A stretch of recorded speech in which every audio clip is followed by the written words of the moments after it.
Estamos aqui, mais uma vez, o programa Arte no Poder, fazendo uma externa. Aqui é a Igreja Assembleia de Deus e Ministério Igrejas Renovadas em Alcântara. E aqui conosco está o apóstolo Gilmar Calixto. Gilmar Calixto, o senhor tem como dever presidir uma convenção que tem uma grande integração de igrejas, pastores, apóstolos, obreiros. Qual é a história e como começou essa convenção? A CAECAD, Convenção e Centro de Ajuda Eclesiástica Casa de Davi, primeiro nasceu no coração de Deus. Lembrando sempre, eu faço sempre questão de frisar que o que eu mais gosto dessa instituição é tê-la como um centro de ajuda eclesiástica. Porque convenção, a gente sabe, nós temos muitas e grandes convenções, mas na sua grande maioria elas não trabalham no corpo a corpo, no intercâmbio entre as igrejas. E por sermos um centro de ajuda eclesiástica, nós estamos sempre ali em constante com os pastores, com as pequenas, médias e grandes igrejas, mas dialogando. Eu quero dizer para o senhor que em 90% dos pastores eu conheço pelo nome.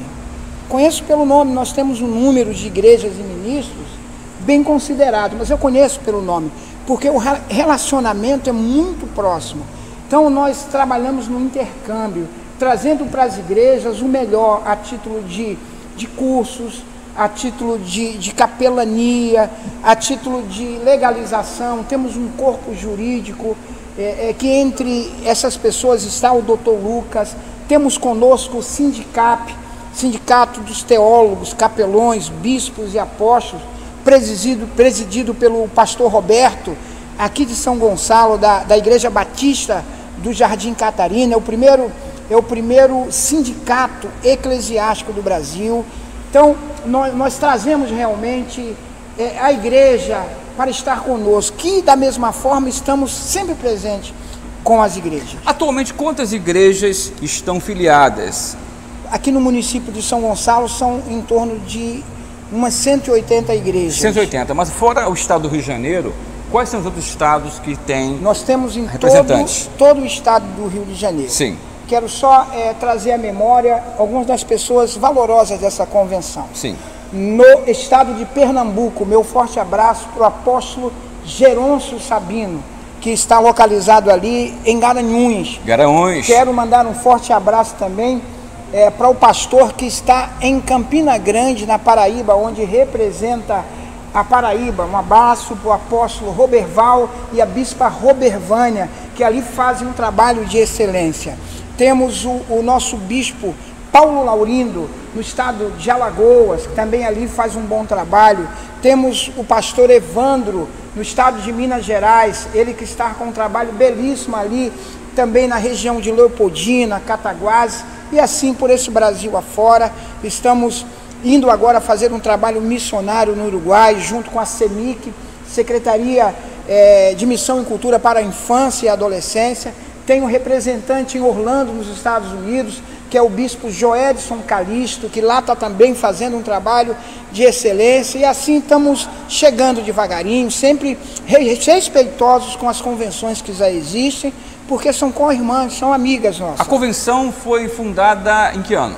A convenção CAECAD foi fundada no ano de 2010. 2010. Mas a gente já está aí militando em convenção já há mais de 15 anos.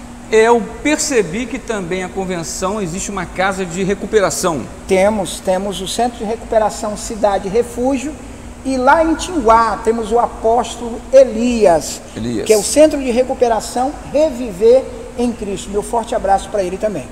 Apóstolo, quais são os contatos, como alguém pode entrar em contato com o senhor, com a convenção, não somente aqui, né, evidentemente, no estado do Rio de Janeiro, mas até fora do Brasil, de que forma? Ok, pode falar diretamente comigo. Nextel. Nextel. 7770-0054. 7770-0054. Lembrando, se você é de outro país, tem que colocar 55 primeiro, Bem que lembrado. É o número do nosso país. Mas isso aí eu deixo com o senhor, que é um homem viajado, né? Então tem que ser 55, depois 21, depois o número Nextel.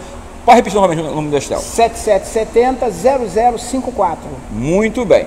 Estamos aqui, só para repetir novamente, na Igreja Assembleia de Deus, Ministério Igrejas Renovadas do Alcântara. Essa igreja é presidida pelo pastor Martinho Monteiro, um homem de Deus. Excelência. Uma excelência de ministério, uma excelência de pessoa que Deus levantou, está levantando. Amém. Para a obra de Deus. E quero que você, do outro lado, amigo, colega, você que não é religioso, tem de uma outra religião, católico, judeu, da Umbanda, do Candomblé, ateu, venha para cá também, venha para a convenção, venha conhecer a convenção, venha conhecer os trabalhos de assistência social, cultural. Eu costumo dizer o que os antigos falam: venha comer uma quarta de sal. Ou seja, há um tempo para o consumo desse sal, né? Imagina eu, o senhor, ali todo dia almoçando, jantando, consumindo uma quarta de sal, que é mais ou menos equivalente a 60 quilos. Então, há um tempo de maturação. Venha para a gente, venha para a CAECAD, venha para o Centro de Ajuda Eclesiástica. Vamos comer essa quarta de sal juntos. Quer dizer o seguinte, vamos conviver, não é? Eu digo o seguinte: eu posso errar por ter tentado, jamais vou errar por não ter tentado. Então, estamos juntos. Apóstolo, obrigado. Mais uma vez, programa Arte no Poder. Aqui com Jó Siqueira pela Rede Nacional e Internacional de Televisão e Comunicação. Um abraço para você.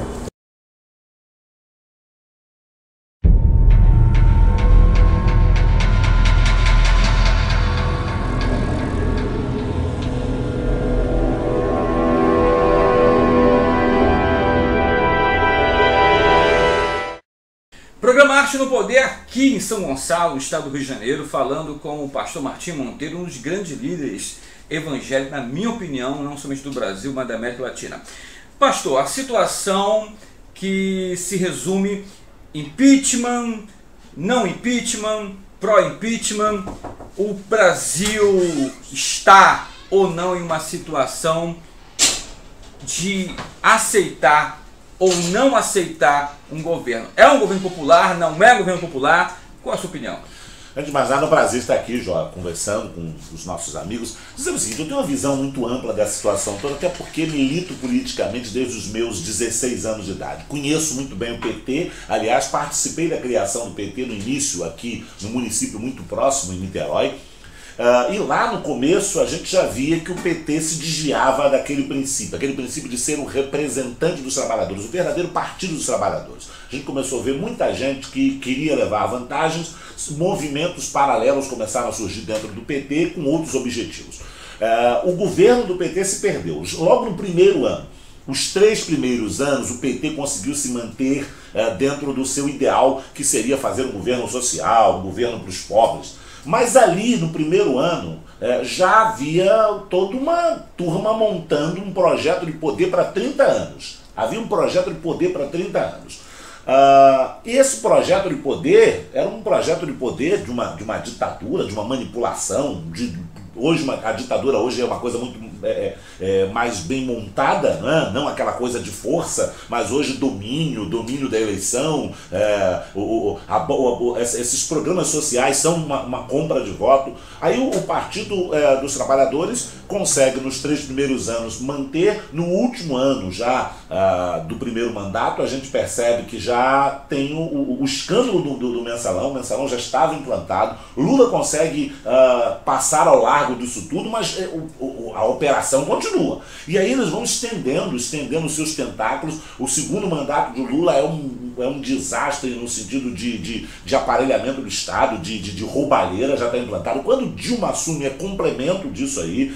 Dilma também consegue segurar um primeiro governo, a princípio bem mascarando as situações, mas a partir do segundo governo, naquele eleição para segundo mandato, Dilma começa a acusar o Aécio e os outros candidatos de tudo aquilo que eles já sabiam que iria explodir e que iria acontecer. Então eu vejo que o governo do Partido dos Trabalhadores se desviou do seu foco. O impeachment hoje é uma realidade. Isso vai acontecer. O PMDB, que é o partido das boquinhas, já pulou fora, né? Alguns outros partidos começam a seguir o PMDB, porque ninguém quer ficar mal com o próximo governo. Se o PMDB pula fora, o PMDB assim, é o fiel da balança. Se o PMDB percebe que não dá mais para ficar, é porque o PMDB tem um projeto de governo. Ninguém se engana que o PMDB não tem um projeto de governo, que Temer já até colocou aí um plano de governo. Então eu acredito que o impeachment vai sair, acredito que a Dilma é culpada disso, faltou liderança, faltou verdade, ir para a televisão, olhar nos olhos do povo, dizer erramos, falhamos, fizemos um monte de bobagem. Essas pedaladas fiscais, na verdade, tem pedalada em um monte de coisa. Nós vivemos hoje uma inflação mentirosa. A inflação não está só nesse patamar que eles estão colocando. Você entra no supermercado e você percebe que a inflação já passou dos 14%. Eles estão aí dizendo que não, a gente vai ter aí 8%. Isso é mentira. As pedaladas fiscais, ela pede agora, pede ao Congresso o direito de aumentar a pedalada, mas eles já tinham feito sem autorização do Congresso, ela está sendo julgada por isso. Agora a Operação Lava Jato, as escutas, colocam uma outra situação que na verdade não foi colocada no pedido de impeachment, que é a tentativa de calar a Polícia Federal, de aparelhar o Estado, não deixar que se investigue, de pressionar os juízes.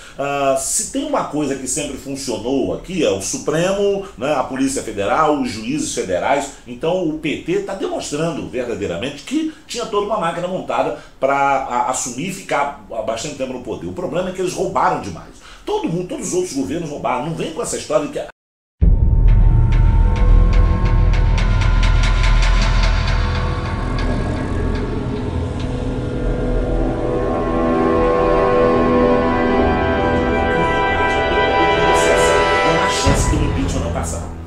Bom, na sua opinião, os evangélicos estão em que posição hoje? Ou seja, eles vão aguardar se rola ou não rola o impeachment para se posicionar como igreja, ou existe lideranças negociando com o governo apoio? Não, primeiro eu sou contra a igreja se posicionar politicamente. Eu acho que quem tem que se posicionar são os cidadãos. Sim. Que estão inseridos na igreja, sim, ok? A comunidade evangélica. Nós temos representantes, elegemos deputados, ok? Temos líderes que falam, alguns pastores que falam, isso aí. A igreja não, o papel da igreja é outro. O papel da igreja é pregar para ser o Lula que ele tem que se arrepender dos seus pecados, a Dilma, o Temer, o Cunha e todo mundo, senão eles vão para o inferno com direito, sem direito, com dinheiro, sem dinheiro, ok? O papel da igreja é esse. O papel da igreja é ser sal da terra e luz do mundo. Agora, os cidadãos que compõem a igreja, que devem ser respeitados e tratados, porque somos obrigados a cumprir tudo que um cidadão. Ninguém é isento porque é crente. Não paga imposto porque é crente. As igrejas não pagam impostos. Ok, igrejas não pagam impostos. Mas, amigo, bota na conta, abate a obra social. Eu desafio a qualquer pessoa. Se a igreja começar a pagar impostos e começar a abater todo o trabalho social, eles vão ter que reembolsar a igreja. O governo vai ter que reembolsar. Isso é uma tolice. Todo mundo que fica falando, jurista, economista, igreja, não paga imposto, não paga imposto, e vamos resolver o problema. Eu desafio qualquer um. Se nós formos taxados, se nós formos obrigados a pagar impostos, tem que dar também a cada um, a cada igreja, um recibinho. E a hora que nós começarmos a provar, mostrar para todo mundo o trabalho social que nós fazemos, o governo vai ter que reembolsar, porque nós fazemos além daquilo que arrecadamos, muito além daquilo que arrecadamos. Então, começa a situação. Eu acredito que nós precisamos nos posicionar assim. Não é contra o governo do PT, não é contra o governo da Dilma, é contra o que eles fizeram. Porque, na verdade, a gente não pode chegar e dizer assim, tá todo mundo contra, como se o Lula fosse inocente, como se a Dilma fosse inocente. Nós, como cidadãos, na verdade, gente que votou, não concorda com o que fizeram. Eles não receberam com o voto e com o mandato o direito e a autonomia para fazer no país o que eles quisessem. Não é essa história, você contrata um gerente, ele pode roubar porque é gerente. Você não dá procuração. O voto não é procuração para ser ilegal, para cometer crime. Você tem voto para fazer o que manda a Constituição. Então, eu acredito que o posicionamento dos evangélicos como cidadãos é fazer com que a Constituição seja respeitada. E a Constituição prevê o impeachment. O PT já pediu impeachment de Fernando Henrique, pediu de Collor. O PT era fantástico nessas coisas. E agora eu digo para você o seguinte: há uma outra coisa que nós, como crentes, devemos fazer, orar. Mas, amigo, orar pelo governante não quer dizer cobrir o erro deles, não. Acobertar, fingir que nada está acontecendo. Orar ao contrário, que eles caiam em si, se arrependam. Orar para que eles, além da condenação que eles vão ter, seja no Supremo, seja na Justiça Federal, não sejam condenados também eternamente, porque o que eles estão fazendo também, matando com esse roubo todo, quantas crianças não morreram, quantas famílias, quantos homens, chefes de família ou mulheres perderam seus empregos e aí foram sacrificados, alguns até no desespero cometeram crime. Na responsabilidade de quem? A própria Bíblia fala que Deus é contra aquele que governa de maneira desonesta. Então, a nossa oração não é Senhor, abençoa a Dilma. A nossa oração é Senhor, dá arrependimento, tira a venda dos olhos da Dilma, da Lula e de quem quer que seja. Muito bem. Galera, essa é mais uma entrevista exclusiva para o programa Arte no Poder pela Rede Nacional e Internacional de Televisão e Comunicação Social. Em breve estaremos com outra entrevista impactante hoje com o pastor líder evangélico Martinho Monteiro.